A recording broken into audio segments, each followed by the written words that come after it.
আমাদের খাদিজা এডিটিং এর সকল প্রকার পার্ট গল্প দেখতে আমাদের চ্যানেলটি সাবস্ক্রাইব করে পাশে থাকা বেল আইকনটিতে ক্লিক করে অল নোটিফিকেশন অন করে দিন।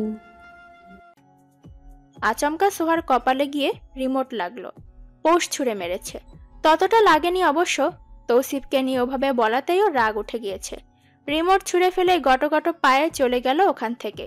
সোহা তখনও চোয়াল ফাঁক করে তাকিয়ে আছে। এই মেয়ের সাহস কত, সোহাকে রিমোট ছুঁড়ে মারে। তিনটা ছেলে হাতের ব্যথায় কুঁকড়ে উঠল। মুখ বাঁধা থাকায় শুধু গোঙানির শব্দ হলো। হঠাৎ গাড়ির ভেতর থেকে আদেশ এলো মুখ খুলে দেওয়ার। ভেতরের মানুষটা তাদের আর্তনাদ শুনতে চায়। তিনজনের হাত পুনরায় মুচড়ে ধরতেই তারা ব্যথাকাতর শব্দ তুলল। গাড়ির কাজটা উঠে গেল আলগোছে। অন্ধকারে সহসা মিলিয়ে গেল তা বাতাসের বিপরীতে শাঁসা শব্দ করে। বাড়িতে ঢুকবে এমন সময় আদিত্যকে দেখলো তৌসিফ। ওর সাথে দেখা হচ্ছে না আজ অনেক দিন। আদিত্যকে দেখেই ডাকলো ও গাড়ি থেকে নেমে। আদিত্যর পা থেমে গেল। চাচুকে দেখে এগিয়ে এলো ও। তৌসিফ শটান হয়ে দাঁড়িয়ে ওর কাঁধে হাত রেখে জিজ্ঞেস করলো, কবে যাচ্ছিস? এই তো চাচু, কিছুদিন আছি আর। তো অবস্থা কি? আদিত্য অল্প চোখে তাকালো, অতঃপর ধীরে ধীরে বলতে লাগলো, চাচু তুমি পুষিকে। গগন কাঁপিয়ে ধমক দিল তৌসিফ। এই পুষি কি? পুষি কি বল? তোর মুখ থেকে পুষি, পৌষ, পোষরাত কোনোটাই যেন না শুনি। আদি চাচি ডাকবি তুই, জিব্বা কেটে দেব আমি। এই চাচি না, চাচি আম্মু ডাকবি, বল মনে থাকবে? দারণ সহ দুই একজন কাজের মানুষ তাকালো ওদের দিকে। আদিত্য হাত মুঠো করে রাখলো। তৌসিফ ওর নড়চড় না দেখে ধমকালো, কথা বল। আদিত্য মাথা নাড়ল, তাতে পোষালো না তৌসিফের। কড়া গলায় বলল, মুখে বল। ডাকবো না। কি ডাকবি? কথা বল আদি, আমার ধৈর্যের পরীক্ষা নিস না। আদিত্যের হাতের রগগুলো ফুলে উঠল। শিরা উপশিরা দেখা যাচ্ছে যেন। রাগে অপমানে ওর মাথা নিচু করেই বলল, চাচি। চাচি না, চাচি আম্মু ডাকবি, মনে যাতে থাকে। তোর চাচার বউ সে, তাকে নিয়ে একটা অক্ষরও যদি এদিক ওদিক করেছিস, আমি তৌসিফ তোকে ভুলে যাব। কাঁধে করে যদি ঘুরতে পারি তাহলে ছুঁড়ে ফেলতেও পারি।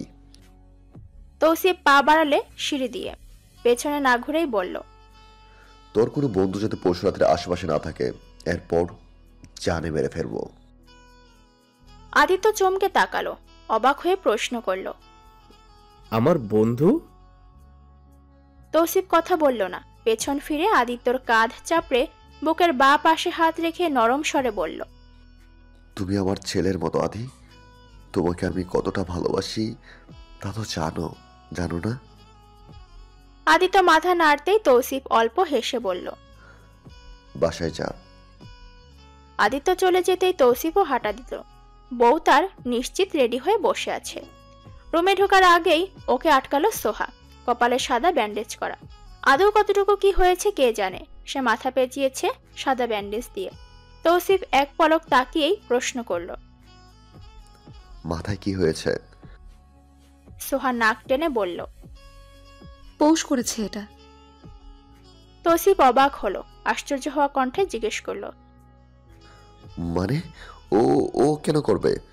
নিশ্চিত এমন কিছুই করেছো তুমি সুহা? সোহা অবাক হলেও আমলে নিল না। আক্রোশ মিশ্রিত গলায় বলল, আমার মাথায় রিমোট দিয়ে আছাড় মেরেছ, এখন এর বিচার পাবো না? বেয়াদব মেয়ে সে একটা, বড় ছোট মানেই না। তৌসিফ মাথা ঠান্ডা করলো। তার কাছে সময়টা গুরুত্বপূর্ণ। সোহাকে জানালো,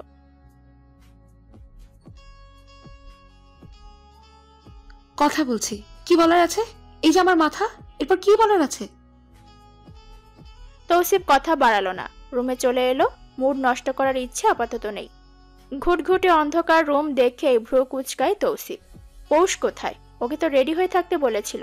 লাইট অন করতে করতে ডাকলো, honey, are you there? Light on হতেই বিছানায় দেখা গেল ওকে। কাঁথা দিয়ে মাথা সহ ঢেকে রেখেছে সে। তৌসিফ ফোঁস করে শ্বাস ফেলল। কাঁথা সরাতে নিলেই পৌষ শক্ত হয়ে রইল। তৌসিফের মাথায় রাগ উঠে গেল। এই মেয়ে কেন জ্বালাচ্ছে ওকে? তৌসিফ এক টানে কাঁথা টেনে সরালো। পৌষ তবুও ঠেটার মতো পড়ে রইতেই তৌসিফ এক টানে ওকে ধরে তুলল। পৌষ চোখ খুলল না। তৌসিফ এবার দিল এক ধমক। কি সমস্যা? কি হয়েছে? সোহাকে কেন মেরেছ? কেন জ্বালাচ্ছ আমায় তুমি? রেডি হওনি কেন? পৌষ মাথা তুলে তাকালো, রাগেশ্বরে বলল, ওই সোহা, কি বলো? বলতে দিন, মুখের কথা টেনে নিয়ে বলেন। বলো, এত কেন জ্বলছে ওই সোহার জন্য? মনে হচ্ছে পাতলা ডালে বাগার দিল কেউ। আপনাকে চরিত্রহীন বলেছিল, টিভি রিমোটের জন্য বলেছে। মানলাম আমি তর্ক করেছি, তাই বলে এমন কথা বলবে? শুধু বলেছিলাম টিভি রিমোট আর বাসা আমার জামাইয়ের, সব মানে আমারই।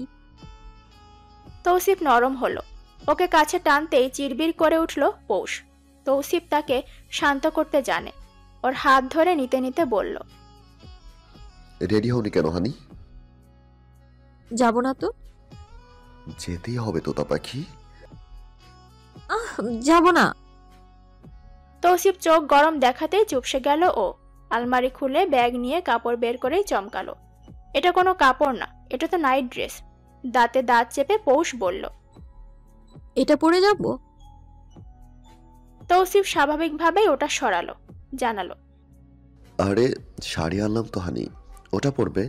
এটা ফিরে এসে পড়বে। এটা কিছুতেই পরবো না আমি। এখন না তো হানি, এটা ফিরে এসে পড়বে, শুধু আমার সামনে। দাঁতে চেপে ধরে পৌষ দ্বিতীয় ব্যাগটা হাতে নিল। কালো রঙের একটা শাড়ি, অসম্ভব সুন্দর বটে। পৌষের মনটা ঝলবলিয়ে উঠল সহসা।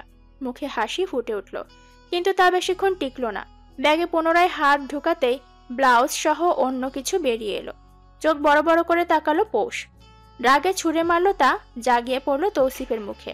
পৌষ হিসিয়ে বলল, আপনাকে বলেছি এসব আনতে।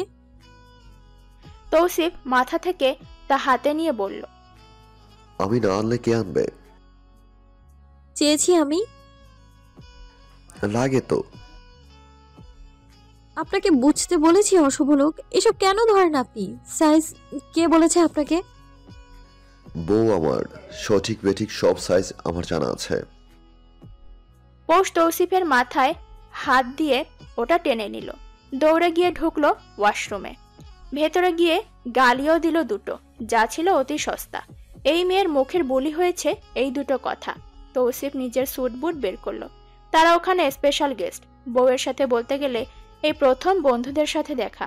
একটু হাব ভাব ঠিক রাখতেই হয়। মাঝারি শরীরে অতি স্বল্পই মেদ, সুন্দর করে তাতে কালো শাড়ি পরা, ছোট ছোট সাদা স্টোন তাতে দুটি ছড়াচ্ছে। মাথায় সাধারণ একটা কালো হিজাব পরা। দেখতে সাধারণ হলেও অতি সাধারণ সেটা। তৌসিফ যেন ঢোক গিলতেও ভুলে যাচ্ছে। তার পরনেও কালো প্যান্ট, সাদা শার্ট আর ওপরে কালো ব্লেজার। দাঁত দিয়ে দাঁত চেপে রাখলো তৌসিফ। মানুষ সে কতটা ভালো না, না ভালো তার নিজের অতীত। শুধুমাত্র এই মেয়েটাকে দেখার পর থেকে তার মধ্যে পরিবর্তন আসা শুরু করলো। না হয় তৌসিফ তালুকদারের রগে রগে শয়তান চলে, অনেকেই আগে পিছে তা বলে বেড়ায়। পা বাড়িয়ে এগিয়ে ভ্যানিটির সামনে গেল তৌসিফ। সেখানেই বাক্সে রাখা ডায়মন্ডের 4টা চুড়ি। তৌসিফ তা নিয়ে পৌষের সামনে এসে হাতের কবজি ধরে দুটো দুটো করে পরালো। 2 আঙুলে দুটো আংটি পরিয়ে তাকালো সরাসরি মুখের দিকে। সাজ অতি নগণ্য। পৌষ যে ততটা সাজগোজ পছন্দ করে না তা এতদিনে তৌসিফ বুঝে গিয়েছে। অথচ সামান্য সাজে পৌষের মুখের আদল ঘুরে গিয়েছে। তৌসিফের বাগানে যেন স্বয়ং জ্যোৎস্না নামলো আলো ছড়াতে। তপ্ত হওয়া ওষ্ঠ দুটো আর টিকতে চাইল না। পৌষের থুতনিতে তারা নিজেদের স্থান ও খবরদারি দেখালো। পৌষ আস্তে করে জিজ্ঞেস করলো, বের হবেন না? শু পরিয়ে দাও। বলেই কাউচে বসলো। শাড়ি পরা অবস্থায় কাজটা মুশকিল বটে, কিন্তু তৌসিফ সেদিকে নজর দিল না, বলেই যেন খালাস। তৌসিফ কালো শু নিয়ে সামনে এলো। শাড়ি পরা অবস্থায় ওভাবে বসাটা সম্ভব হলো না। পাশ থেকে টুল নিয়ে তাতে বসে তৌসিফের পা নিজের কোলে তুলে পরালো জুতা। পৌষের এতে ভালোই বেগ পেতে হলো, কিন্তু এই বিষয়টা নিয়ে তর্ক করতে পারল না। নিজের ঘাড়ে সে নিজের কোপ মেরেছে। এতদিন সোহা জুতা চুজ করে দেওয়ার পরই তো পৌষ কাণ্ড করলো। এখন ঠেলা সামলাও, পৌষরাত ঢেলা সামলা। তৌসিফ একটা স্টোনের পার্স পৌষের হাতে দিয়ে ওর হাতটা ধরে হাঁটা দিল। গাড়িতে উঠে তৌসিফ আজ ড্রাইভারকে বলল। You can leave.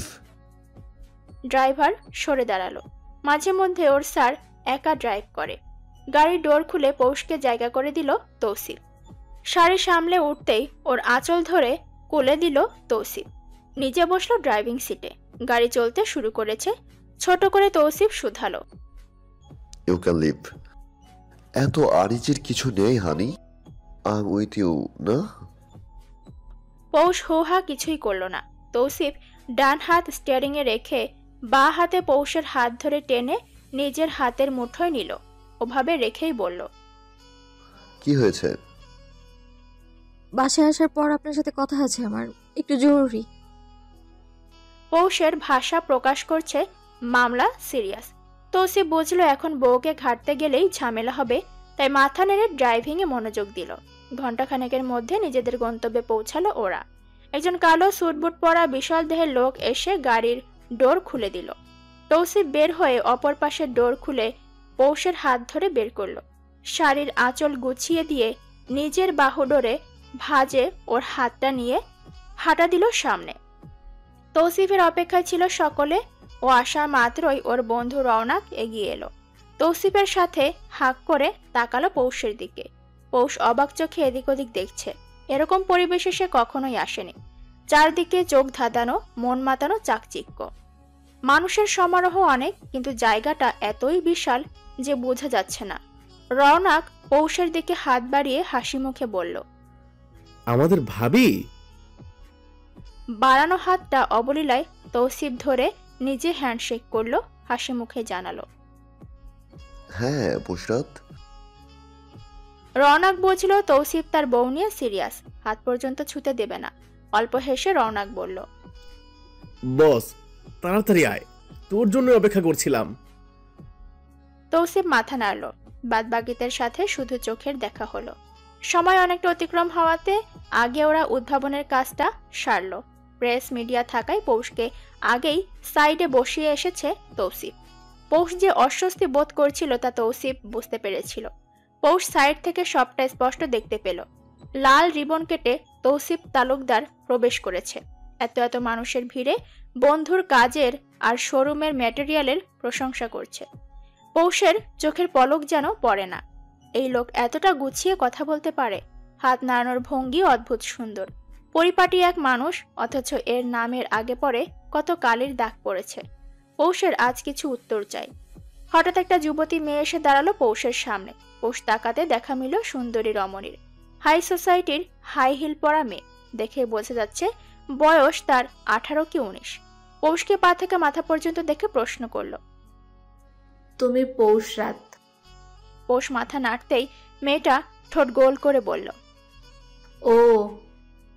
বলেই আবার খুঁটিয়ে খুঁটিয়ে দেখতে লাগলো। পৌষ বিরক্ত হলো বটে, জিজ্ঞেস করলো, কিছু বলবে? আরশি চুলগুলো পেছনে সরিয়ে বলল, তুমি জানো তৌসিফ আমাকে পছন্দ করত। তার সাথে আমার বিয়ে হওয়ার কথা ছিল। বিয়ে হলো না কেন? আরশি অবাক হলো বটে।